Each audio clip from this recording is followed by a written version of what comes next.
ഈശോയിൽ സ്നേഹം നിറഞ്ഞവരെ, എല്ലാവർക്കും ഡിസംബർ 7-ാം തീയതിയിലെ പ്രാർത്ഥനയിലേക്ക് സ്വാഗതം. 25 നോമ്പിന്റെ ഒരാഴ്ച നാം പിന്നിട്ടിരിക്കുന്നു. ജീവിതത്തിൽ സങ്കടങ്ങളും പ്രയാസങ്ങളും വരുമ്പോൾ ചിരിക്കാൻ പലപ്പോഴും നമ്മൾ മറന്നു പോകാറുണ്ട്. എന്നാൽ ദൈവം നമ്മോട് ആവശ്യപ്പെടുന്നത് എപ്പോഴും സന്തോഷിക്കാനാണ്. നമ്മുടെ സങ്കടങ്ങളെ സന്തോഷമാക്കി മാറ്റാൻ കഴിവുള്ള ദൈവത്തോട് ഈ 7-ാം ദിനത്തിൽ നമുക്ക് ചേർന്ന് നിൽക്കാം. പിതാവിന്റെയും പുത്രന്റെയും പരിശുദ്ധാത്മാവിന്റെയും നാമത്തിൽ ആമേൻ.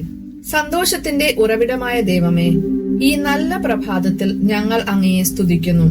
ഞങ്ങളുടെ ഉള്ളിലെ നിരാശയും വിഷാദവും നീക്കിക്കളയണമേ. ലൗകികമായ കാര്യങ്ങളിലല്ല, മറിച്ച് അങ്ങയിലുള്ള യഥാർത്ഥ സന്തോഷം കണ്ടെത്താൻ ഞങ്ങളെ സഹായിക്കണമേ. ഞങ്ങളുടെ കുടുംബത്തിൽ ചിരിയും കളിയും സന്തോഷവും തിരികെ നൽകണമേ. വിശുദ്ധ പൗലോസ്ലീഹ ഫിലിപ്പിയർക്ക് എഴുതിയ ലേഖനം 4-ാം അധ്യായം 4-ാം വാക്യം: നിങ്ങൾ കർത്താവിൽ എപ്പോഴും സന്തോഷിക്കുവിൻ. വീണ്ടും ഞാൻ പറയുന്നു, നിങ്ങൾ സന്തോഷിക്കുവിൻ. പ്രിയപ്പെട്ടവരെ, പൗലോസ്ലീഹ ഈ വരികൾ എഴുതുമ്പോൾ അദ്ദേഹം ജയിലിലായിരുന്നു.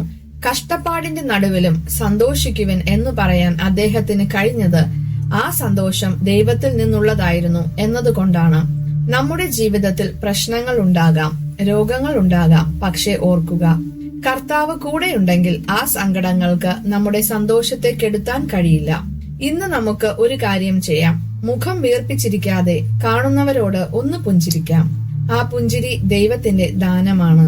നിയോഗ പ്രാർത്ഥന. കർത്താവെ, വിഷാദ രോഗത്തിന് അടിമപ്പെട്ട് ജീവിതം മടുത്തുപോയവരെ അങ്ങേക്ക് സമർപ്പിക്കുന്നു. അവർക്ക് ജീവിക്കാനുള്ള ആഗ്രഹം നൽകണമേ.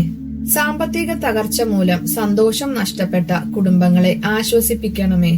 ജോലി സ്ഥലത്തും വീട്ടിലും സമാധാനത്തോടെയും സന്തോഷത്തോടെയും ജീവിക്കാൻ എല്ലാവരെയും അനുഗ്രഹിക്കണമേ.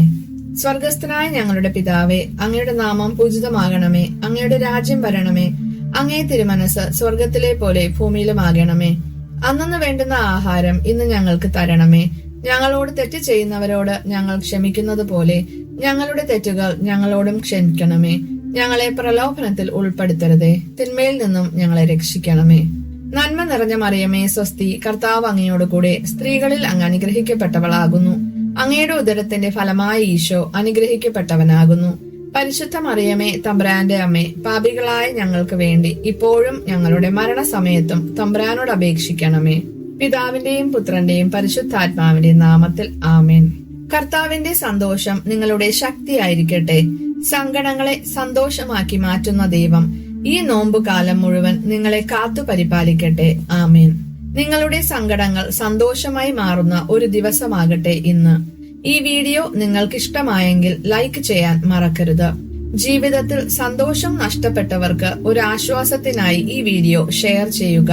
നിങ്ങളുടെ പ്രാർത്ഥനാ നിയോഗങ്ങൾ താഴെ കമന്റ് ചെയ്യുക. നാളെ 8-ാം ദിവസത്തെ പ്രാർത്ഥനയുമായി വീണ്ടും കാണാം. ചാനൽ സബ്സ്ക്രൈബ് ചെയ്യാൻ മറക്കല്ലേ. ദൈവം അനുഗ്രഹിക്കട്ടെ. ആമേൻ.